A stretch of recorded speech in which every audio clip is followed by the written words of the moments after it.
अभिमानास्पद बातमी, निसार उपग्रहाचं यशस्वी प्रक्षेपण झालेलं आहे। नासा आणि इस्रोनं संयुक्त मोहीम राबवली आहे। निसार उपग्रह नैसर्गिक आपत्तींचा अभ्यास करणार आहे। निसार मोहीम अंतराळ क्षेत्रात भारत आणि अमेरिका यांच्यातील वाढत्या भागीदारीचं प्रतीक आहे, ज्यामुळे ग्रहाच्या देखरेखीमध्ये क्रांती होईल। ही मोहीम पृथ्वीची परिसंस्था, बर्फाची चादर, वनस्पती, जंगले, भूजल, समुद्राची पातळी वाढवणं आणि भूकंप, त्सुनामी, ज्वालामुखी आणि भूस्खलन यासारख्या नैसर्गिक आपत्तींचा अभ्यास करेल। त्यामुळे ही मोहीम अतिशय महत्त्वाची आहे।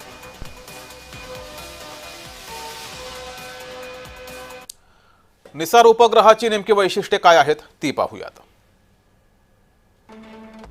निसार म्हणजे NASA ISRO synthetic aperture radar. ISRO आणि नासाची संयुक्त मोहीम आहे निसार। भारत आणि अमेरिकेतील भागीदारीत ऐतिहासिक पाऊल आहे। जगातील सर्वात महागड्या पृथ्वी निरीक्षण उपग्रहांपैकी निसार एक आहे। किंमत $1.5 अब्ज, सुमारे 12,500 कोटींपेक्षा जास्त।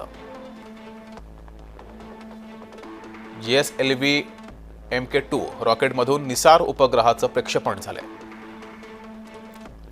पृथ्वीची परिसंस्था, वनस्पती, जंगल, भूजल पातळी टिपली जाणार आहे। तर निसार उपग्रह कशा प्रकारे काम करेल तेही पाहूयात।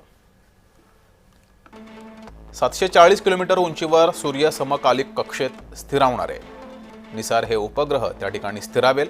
निसार उपग्रहात दुहेरी रडार प्रणालीचा वापर केला गेलाय।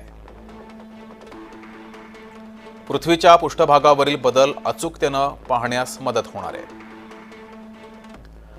दर 12 दिवसांनी पृथ्वीचा पृष्ठभाग स्कॅन केला जाणार आहे। निसार उपग्रह नैसर्गिक आपत्तींचं मूल्यांकन करणार आहे। भूकंप, त्सुनामी, भूस्खलन यासारख्या धोक्यांचं मूल्यांकन केलं जाईल। ज्वालामुखीचा उद्रेकाचीही आगाऊ माहिती ही मिळणार आहे।